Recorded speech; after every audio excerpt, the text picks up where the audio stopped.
People ask me, what do you find so great about America? I have a couple answers. Now granted, we have our flaws. One nation doesn't. But with those flaws come a few things I truly believe make America great. For starters, our diversity. Take a look around. I'm seeing it right here, right now, in this room. People from different ethnic and racial backgrounds everywhere. And with that comes my favorite part of ethnic and racial diversity. The culture. One of the many cultures here in the US is a culture that is as American as apple pie. A culture that I'm a part of and is dear to me. Chicano culture. Today, I'll be informing you on Chicano culture, but specifically, I'll be talking about the origins of Chicano culture, some hardships and uprisings, and Chicano activism today. But before we can talk about anything, we have to know where things come from. So first, I'll be talking about the origins of Chicano culture. So what does Chicano even mean? Where does the word originate?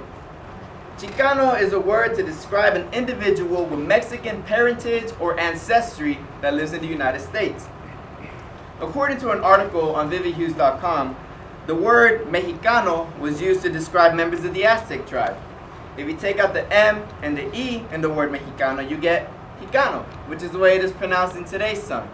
But in Nahuatl, the native language of the Aztecs, the letter X was pronounced as sh, giving you Chicano, and then eventually Chicano. But being Chicano is so much more than just a word. My friend Des Campuzano, who got her BA at UC Davis in Chicano Studies, says that being Chicano comes with a sense of pride and consciousness of your indigenous roots. Being proud of your skin color, being proud of having a funny name, being dedicated to your community, and being proud of who you are and where you come from. And a result of that was physical and media-based criminalization of Latino people and much more. And that was just to add on top of the already existing discrimination and oppression that Chicano people were going through.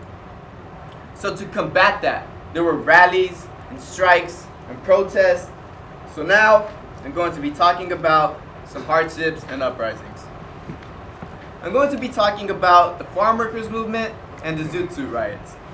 History.com states that the Zoot Suit riots were a week-long series of riots in the 1940s in Los Angeles between Chicano youth and members of the U.S. Armed Forces. They were called the Zoot Suit riots because of the long, baggy suits that the Chicano youth would wear. But this wasn't about fashion. These riots were based on stereotypes and prejudiced views. The suits worn quickly became affiliated with gang attire, and with that, racial tension grew. The servicemen saw the youth as draft dodgers and unpatriotic because the wool was being rationed for the war, and these suits were made out of wool. Eventually, tension skyrocketed, and so did the riots. The riots didn't stop until the servicemen were barred from leaving their barracks, and the city had to put a ban on Zoot suits. But not only was there fighting in the cities, but also in the fields. The farm workers movement was led by Cesar Chavez and Dolores Huerta, partnered up with Larry Itliong of the Filipino farm workers movement. The goal of the movement is stated on Savannah.org, quote, to overthrow a farm labor system in this nation which treats farm workers as if they were not important human beings, end quote.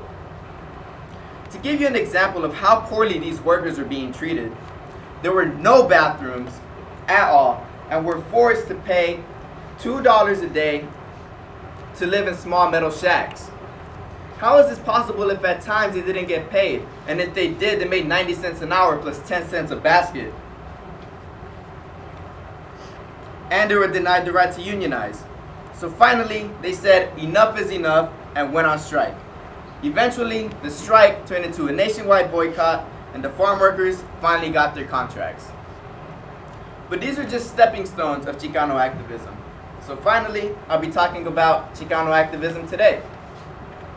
Chicano activism today is mostly focused around intersectionality. For example, we have Chicana feminism.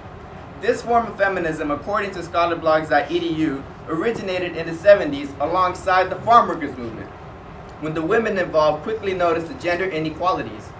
So Chicana feminism was found to put an end to the machismo and the division of social structures based on gender. A really big movement right now is Black Lives Matter. Chicano activists are standing side by side in solidarity with Black Lives Matter activists. Everybody has their own reasons as to why. I have gone to multiple Black Lives rallies myself. My reasons date back to my upbringing. I grew up in a predominantly black neighborhood, and I have a black brother. I also marched for all of the Afro-Latinos who have been victims of police brutality. And also there were Chicano activists at the Dakota Access Pipeline in Standing Rock. So, in conclusion, I talked about the origins of Chicano culture, some hardships and uprisings, and Chicano activism today. But before I go, I want to leave you with this, a saying that is dear to me. Ni aquí, ni de allá, which means I'm not from here, but I'm not from there. Growing up here in the States as a first-generation Chicano, I'm too brown here, but if I go to Mexico, I'm not brown enough. But I feel right at home with my fellow Chicanos and in front of you all.